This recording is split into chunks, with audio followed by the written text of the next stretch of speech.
Coming up next on Arizona Horizon, I'll talk to Jose Cardenas, the host of Horizonte, about the 10th anniversary of the show. And we'll learn about a new report on the 22 Indian tribes in Arizona. Those stories next on Arizona Horizon. Arizona Horizon is made possible by contributions from the Friends of Eight, members of your Arizona PBS station. Thank you. Good evening and welcome to Arizona Horizon. I'm Ted Simons. Arizona Horizon viewers are no doubt familiar with Horizonte, a weekly public affairs show that looks at a variety of issues through a Hispanic lens. Horizonte debuted 10 years ago today here on 8 Arizona PBS with local attorney Jose Cardenas as host. Jose joins me now to talk about his 10 years with the show. Good to see you. Good to be here. Feel like 10 years? Absolutely. Maybe a lot longer. But in what way? Talk about it. I mean, smooth sailing, a couple of speed bumps, we had 10 years. How's it gone? Well, it took a while to get used to being on camera and not to agonize. As you know, our show is taped, but it's quote unquote live on tape. So there's no editing that goes on. So we would tape on a Wednesday and it airs on a Thursday. And for that 24 hours, I would just be in agony because of something I'd said wrong or slurred or something like that, and I've gotten better about dealing with that. That's good. That's good to hear, because it doesn't happen very often, but when it does happen, everyone feels the same way. It's like, what was I thinking out there? Well, usually it's because I would point it out to my friends, and they'd say, if you hadn't said anything, I wouldn't have noticed, but you did, and yeah, I agree, you look stupid. How did Horizonte, 10 years ago, how did this whole idea get started? Well, it was an effort by Channel 8. To have a greater impact in the Hispanic community, and one of the ideas they had was to have a show modeled after Horizon, but with a slightly different focus. Many of the topics would be the same because the topics of interest to the Hispanic community are also of interest to the community at large. But they decided to do that. They met with a bunch of leaders in the Hispanic community and talked about possible hosts. Was there a bit of a steering committee or a community advisory board where folks throwing ideas left and right? How did that work? Well, my understanding, because I missed the meeting, I was invited to the meeting, and when people say, how did this come about, I say I missed a meeting.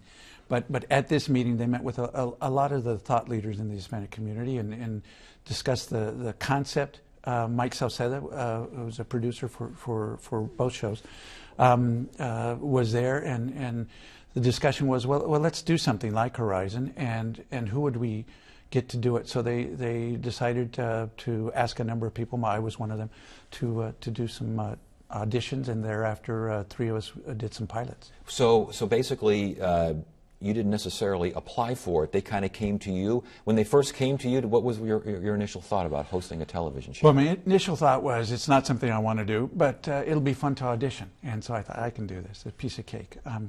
I'd been practicing law for a number of years by that time. It was a miserable experience, the audition. I felt I had humiliated myself and wondered why I'd put myself through it. But to my surprise, they asked me to come back and do some pilots.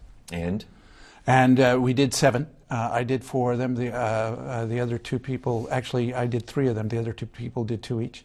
And at the end of the summer, they chose me. I want to talk more about the origins of the show and the mission of the show. But to you in particular, do you see yourself as a journalist? Do you see yourself as a facilitator of conversation? Do you see yourself as an advocate? The first 2 for sure. Advocate, not so much in the sense of a particular position, but more in the sense of showing the community perhaps a different face of the Hispanic community than some of the stereotypes they may have. So the first 2, absolutely. And get back to the point that I was going to ask originally, and we talked about showing a variety of issues through a Hispanic lens. What does that mean? Well, it means a lot of different things. I think sometimes it just means having an Hispanic face, a Latino face, talking about a subject of interest to the community and just showing a different image. So, for example, you have a Dr. Rafael Fonseca of the Mayo Clinic, who was born and educated and trained in Mexico City, but then ends up at Johns Hopkins and becomes one of the world's leading blood cancer oncologists. Having that person on to talk about a subject that's of interest to everybody and that affects everybody, I think gives people a different image of Latinos, and I think that can be helpful in some quarters. When the show first started, was there a certain mission or a certain guideline or a set of ideas, A, and B, has that changed or morphed over the years? I think not so much a mission other than to bring some topics up that might not be covered in at least the same depth as they would be. Not so much on Horizon, because Horizon's always covered some of the same issues, immigration, for example. You've covered many times. But the general media wouldn't cover it in the same depth that we did. And again, maybe some different faces talking about it. And I don't think that's changed. But some of the same guests are people like governors and senators and so forth. Justice O'Connor has been on the show to talk about issues that are of interest to everybody, but maybe with a slightly different emphasis. When you have a Justice O'Connor on the show, or someone who may not be Latino, Hispanic, do you approach their questions differently than perhaps I might approach them here on Arizona Horizon? Yes and no. With Justice O'Connor, the issue, as I recall, was the independence of the judiciary. And so we would ask many of the same questions you would ask, but at least once or twice in an interview like that, you'd say, now, how is this of particular impact on the Hispanic community? Governor Napolitano was one of the first guests on the first show. Jeff Trent, the head of the TGen, the Translational Genomics Research Institute, was one of the first guests too. And both of them, at some point you get to the question, so why should Latinos care about this? And why should Latinos care about this? Why should general audience care about this? Who is your audience? When you're asking questions, when you're booking guests or agreeing to have certain guests on the show, and the interview starts, who's out there? Who do you see out there watching? Well, we see a lot of your audience, actually. As I recall, some of the analysis that's been done shows that the audience skews a little bit older and a little bit younger, actually, than the Horizon audience, but the bulk of it is the same as your viewers. So you provide our audience. Thank you very much. Thank you very much for that. Yes, absolutely. Why is the show produced in English and not Spanish? Well, part of it is to make sure we had a broader reach, and part of it is just the difficulties, the logistical difficulties of doing a show in Spanish. You'd have to have producers and other people who could do that. We have had a few instances, though, some amusing, where we had guests who thought it was in Spanish, and so you have a state agency that sends a guest who's predominantly Hispanic, a Spanish speaker, and they get on the show and panic a little bit when they realize it's not going to be in Spanish. I think it would be ironic to see an Horizonte show with subtitles. We could probably do that, but it would take a lot of work. Yes, it would. We'll work on the budget for that. Let's talk about the role of the show in the community. And again, I like to see how things change over the years. And obviously the immigration debate has changed a lot of things here in Arizona. How do you see Horizonte with that particular debate? And again, has that changed? It's changed because the debate itself has changed over the years. I mean, it started out with people like a Russell Pierce, who for many years was just a voice in the desert. Nobody was paying attention to him. All of a sudden, he comes into ascendancy, and the debate changes because he's had more impact, and we end up with an SB 1070. And then you have people who in many ways are coming after that. The mood of the country has changed. The mood in Arizona has changed. So the show has changed because the actors and the issues have evolved over that period of time. Do you find that at an earlier time it was easier to get folks on and have a relatively civilized debate, as opposed to when things get hot and heavy? I mean, obviously here on Arizona Horizon we try to do the same thing. We try to keep things somewhat elevated. Obviously, same thing on Horizonte. How difficult is that when you got something as charged as immigration? I don't think it's been that hard. I mean, one of the points of pride, I think, for myself and for the producers of the show and for Channel 8 generally, is that we've kept the discussion at a pretty civil level. It's gotten emotional at times, and that's a function of some of the people you've gotten on the show. But with rare exceptions, I don't think anybody has chosen not to appear on the show because they thought, well, this focus of either the host, myself, or the show itself is going to be unfair to me. When you get responses to the show, and especially on hot button topics like immigration, what are you hearing? Are you hearing the typical, left, right, bias here, bias there? Do you get different kinds of responses? What do you hear? You hear some of that. What you'll hear, especially from friends, will say, "I'm surprised you didn't react more strongly," it showed that you were holding your tongue, and I really wasn't. I respect the fact that people of good faith can have legitimate differences of opinion, and I try to act that way when I ask the questions. Well, and again, that brings me back to whether you're a journalist or a facilitator or an advocate. If you are, you do have to show both sides, and you do have to kind of allow people to present themselves, obviously challenge them, but when it's an issue like immigration or some of the other issues that have come up here recently, it's got to be difficult when you got folks saying things that are kind of hard to swallow.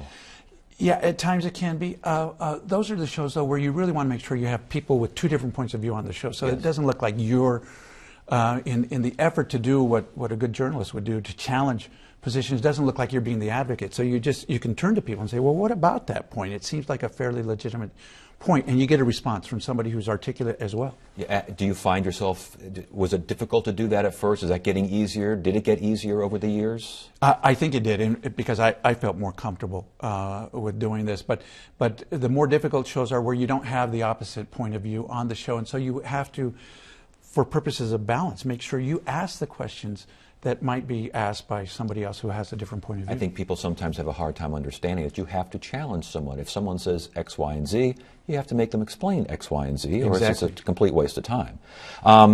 As far as the show itself, you're leaving the studio, show's over. What kind of show, when you leave the studio, makes you go, that's a good one? And what kind of show makes you go, oh, I could have done better? Well, on the former, we've had the privilege of having some people who've just had inspiring life stories, like Anthony Robles, the one-legged wrestler who went on to win the NCAA championships, and other people like that who've overcome very difficult circumstances in their life, or people who are doing just wonderful things out in the community, working with people, scientific advances, and so forth. And those are the shows that make you feel good about yourself. Maybe you didn't do that good of a job on the interview, but I've always felt the guests make the show, and when you get a guest like that, it's just great. And the feedback we get later shows that. The ones that make you feel that you didn't do as good a job are the ones where you feel like you should have asked that further question. You should have challenged them a little bit harder, not to be an advocate, but because the question, the statements begged for, well, how can you say that given X? And when you didn't ask that question, you just don't feel too good afterwards. Do you find at times, though, you leave the studio going, I don't know if that was such a great show. You watch it later and you go, that wasn't such a bad show.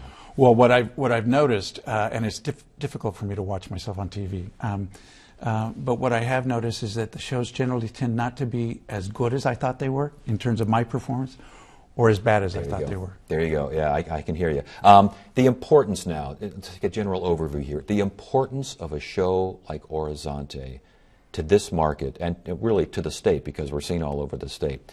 How important is it to have that Hispanic lens taking these pictures? Well, I think it's important, without sounding arrogant, I think we bring a little bit different dimension to the discussion and to the debate. And again, some of the people who might not be on the air otherwise, we provide a forum for them to come and speak, and at greater length than might otherwise be the case. So I think it's important in that way, and I think it's important for Channel 8 to recognize the changing demographics of this state and put other faces on the air. Do you ever get, back to responses here, do you ever get folks who simply don't get the show? I mean, are you ever surprised at the response from some interviews where you think you talked about all this and they wind up complaining about all that?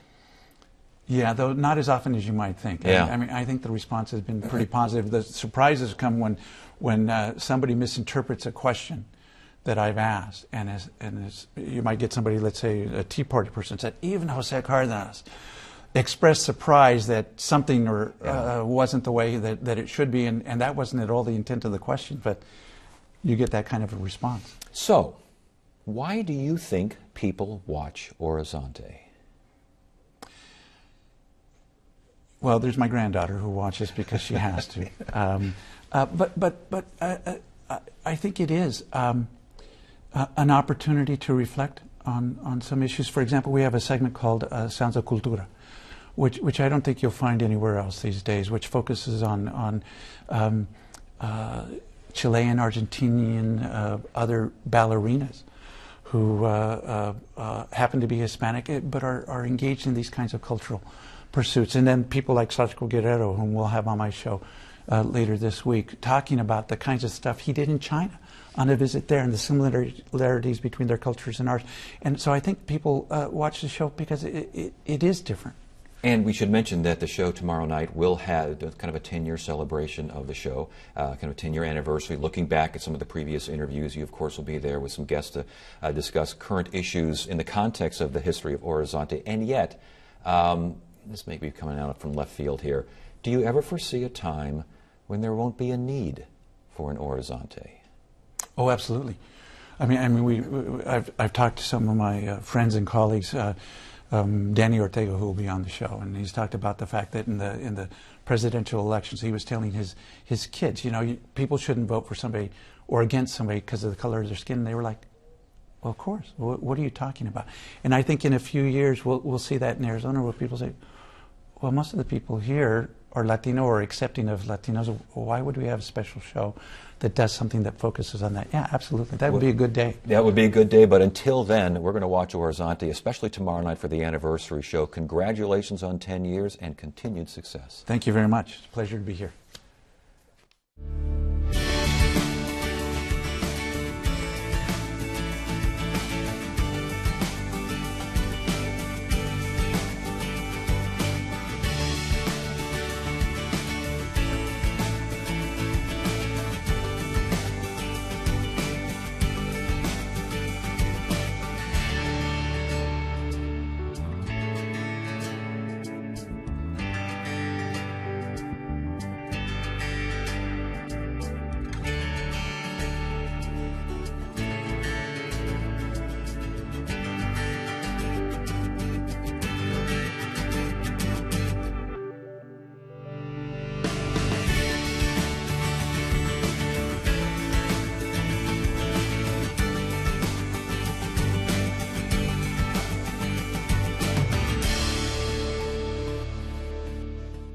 ASU and the Intertribal Council of Arizona have released a new report titled The State of Indian Country, Arizona. It's an effort to document the social, legal, and economic impact of the 22 tribal nations in the state. Jacob Moore joins me now. He's the Tribal Relations Coordinator at Arizona State University. Good to see you. Thanks for joining us. Thank you for having me. Let's talk about this report now. What exactly is the focus? Focus of the report is really to showcase the 22 tribes that are in Arizona. And, it's based on the series of reports that Office of Public Affairs has done. They've done based on the National Urban League. It is similar to State of Black in the United States, and there's a State of Black Arizona, State of Latino Arizona. So this is a continuation in that series of reports on our diverse populations in Arizona. What does the general public need to know about American Indians in Arizona? A couple things, and we spent a lot of time as we tried to decide how do you describe 22 tribes in less than 100 pages. And really, I think for the general public, it's an opportunity for them to understand that the 22 tribal nations are independent tribal governments, and that legal framework is really what establishes the tribe's relationships with the state, with counties, with other entities in the state, and kind of its relationship with each other. The idea of the sovereign status of tribes explained in the report? Yes, it is. Okay. Is that something that you still find that people don't quite understand? Absolutely. I think there's there's very little understanding, and I don't think that it's people are not interested in it. It's one of those questions that who do you ask, or that oftentimes and in the work that I do, that oftentimes people that are not from tribal communities don't know and they're interested, but they're a little bit not sure how to ask that information. So what we attempted to do was to provide a primer for anyone really to understand who the tribes are, the diversity, the cultural richness of the tribes in Arizona, and really the vitality and impact that they have on the state as a whole. When you talk about the impact, economic impact, I would imagine would be chronicled here. What is the economic impact of the tribes? We did a number of reports, and again, this is a compilation of reports that were done by faculty and others that contributed. And in the economic development portion, something that was pointed out and really from a report that was done through the Arizona Indian Gaming Association, is that if the 22 tribes were a single employer in the state of Arizona, that they would be the third largest employer in the state. I saw that, and I also saw that there is in terms of energy production and energy distribution, tribes are big players there. Absolutely. The majority of our mineral resources are located on tribal land. The two major coal-fired generating stations are on Indian land. And is this the kind of thing, are they understanding of this? Do policymakers need to be reminded of this? How do you see that particular dynamic? I think it's all of the above. I think this is an opportunity for us to demonstrate the role that tribes play. And sometimes, it's not just the confusion. Sometimes I think even from a tribe's perspective, there's a certain degree of anonymity that comes with being able to protect what you have. But on the other hand, I think it's also an opportunity for whether it's state legislators or the business community to understand the dynamics of those relationships and why it's important not only to the future of tribal communities, but for all communities in the state of Arizona. Indeed, and I think the report also as well mentions what is described as the inherent influence of tribes in Arizona. Talk about that, things that we don't even realize are based in some of these 22 tribes. The inherent influence, I think, is, in the introduction, one of the things that we described was that in 1885, when the territorial legislature was establishing the normal, the college, the teaching college, at that same time that tribal governments were in the process of trying to figure out, tribal leaders were trying to figure out how they were going to survive on reservations as a result of the Indian removal process or policies. And so if you look at the history of tribes in Arizona, bottom line was that the tribes were here first.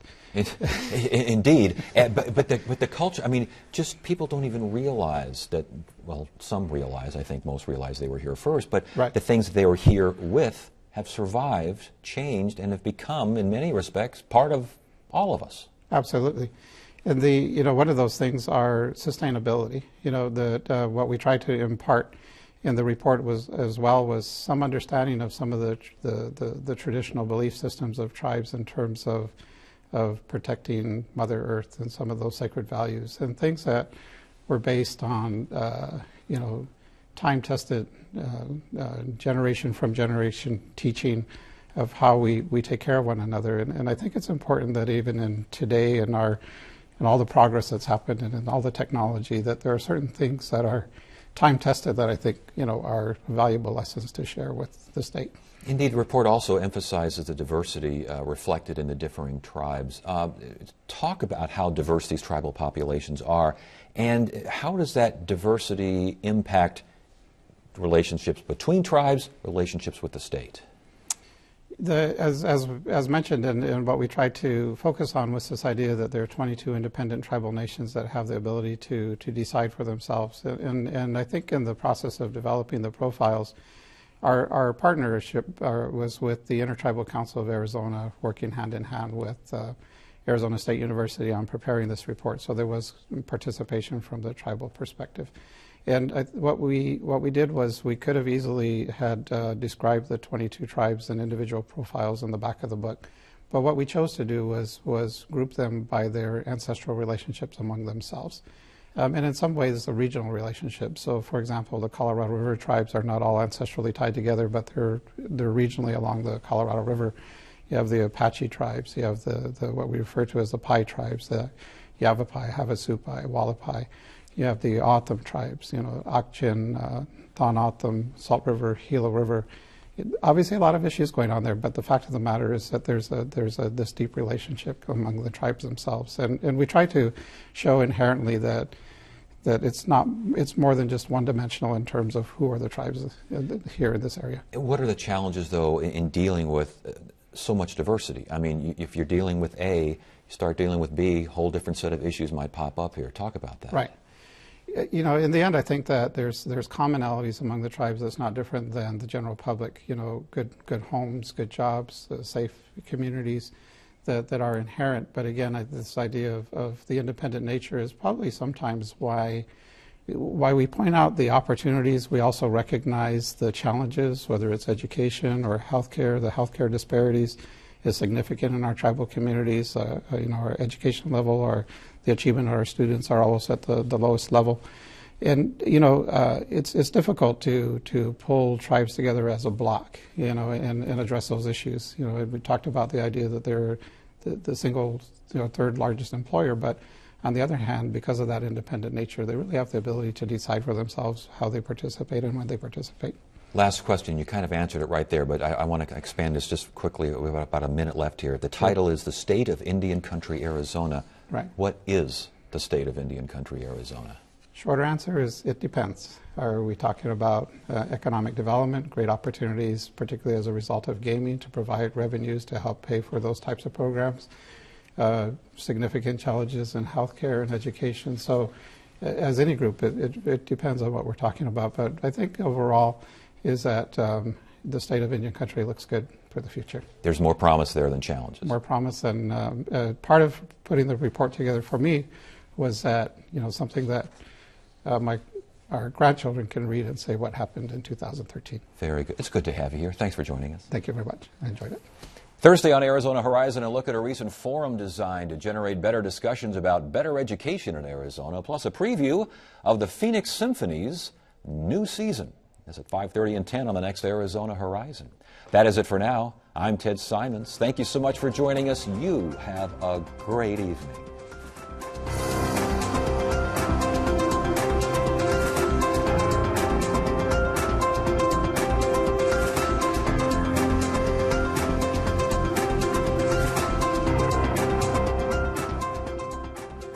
Arizona Horizon is made possible by contributions from the Friends of 8, members of your Arizona PBS station.